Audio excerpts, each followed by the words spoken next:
Ce jeudi a eu lieu à Paris le tirage au sort de notre grand chelem à nous. Alors, ce Roland-Garros 2020 sera-t-il celui où Rafa revient à la hauteur de Roger en remportant son 13e Roland et le 20e grand chelem, ou Djoko va-t-il se rapprocher à un titre de Rafa? Thiem confirmera-t-il son titre américain?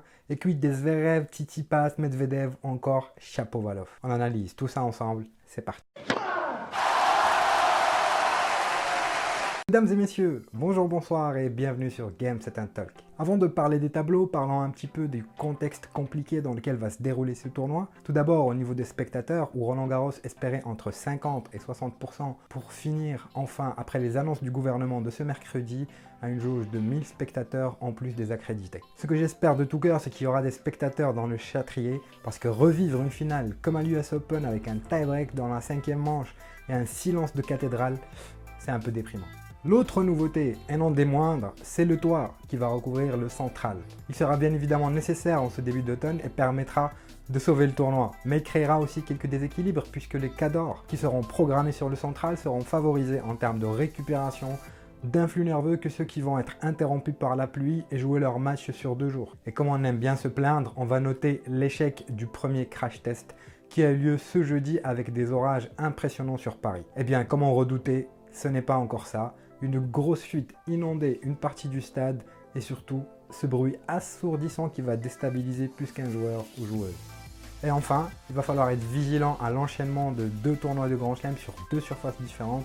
Il y a certainement beaucoup de joueurs qui n'ont pas eu le temps de s'acclimater à la terre battue et auront bien du mal à performer dans le grand tableau. Le tableau masculin nous a réservé 2 très belles affiches au premier tour. La première est celle qu'il ne faut pas rater pour les déjà nostalgiques, va opposer Stan Wawrinka à Andy Murray. 3 titres du Grand Chelem chacun et des légendes en activité.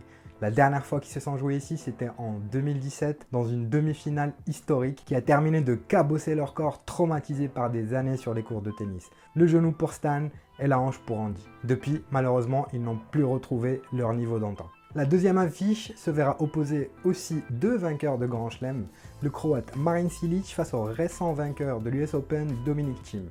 Un match piège pour l'Autrichien qui n'a plus joué depuis son titre et doit tout de suite se mettre en route et s'entraîner à éviter de reculer au niveau de la bâche pour retourner le service. Thiem part bien évidemment favori, mais il va falloir tout de suite mettre la machine en route. Et alors vous, est-ce qu'il y a des matchs du premier tour que vous avez vraiment envie de regarder? Si c'est le cas, dites-le moi dans les commentaires. Concernant le premier tour des 8 premières têtes de série, nous aurons un Djokovic qui a une partie de tableau beaucoup plus facile que Thiem et Nadal, opposé au Suédois Mikael Ymer.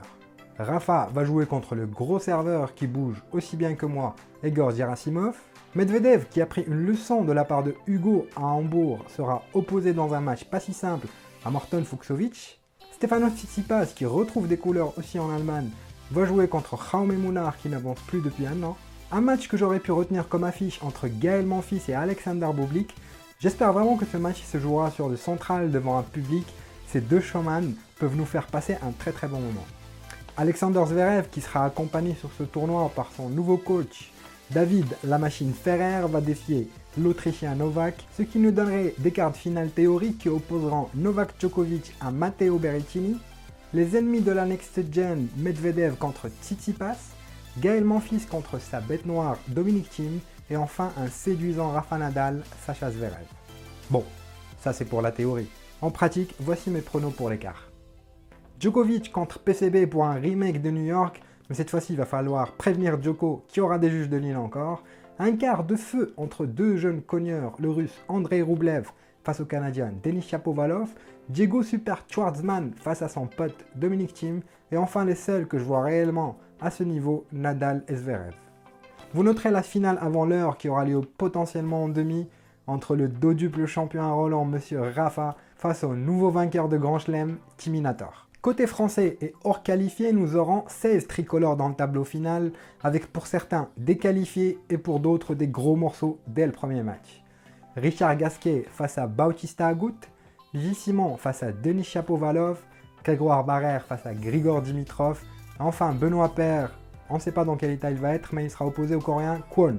Et le seul duel 100% français opposera 2 invités, Hugo Gaston face à Maxime Janvier. Chez les filles, pas énormément de belles oppositions au premier tour, à part un Johanna Konta, demi-finaliste l'année dernière face à la prodige Coco Gauff, ou encore notre française Caroline Garcia face à Annette Kontaveit. 11 Françaises sur les cours lors de ce premier tour, avec un duel 100% de chez nous entre Chloé Paquet et Alizé Cornet, Fiona Ferro face à Heather Watson, ou encore Océane Dodin face à Petra Kvitova, et enfin Mladenovic face à Sigmund, pour ne citer qu'elle. Les cartes théoriques du tableau opposeront Alep à Kiki Bertens, Elina Svitolina à Serena Williams, Sabalenka face à Sofia Kenin et Petra Kvitova face à Pliskova. Contrairement au tableau masculin, je vois beaucoup plus de surprises en quart avec notamment un Alep-Sakkari, Svitolina face à Azarenka qui aura éliminé Serena en 8e, Garbine Muguruza face à Rybakina et enfin Madison Keys face à Petra Martic. Et personnellement, je vois bien une finale entre Alep et Muguruza. Je profite de cette vidéo pour vous rappeler notre jeu de prédiction, la World Tennis League. Je vous mets le lien en dessous si vous voulez venir nous défier ainsi que plusieurs centaines de passionnés. On se retrouve très vite pour débriefer les matchs. D'ici là, portez-vous bien, faites attention à vous et à vos proches. Et à ciao, au revoir.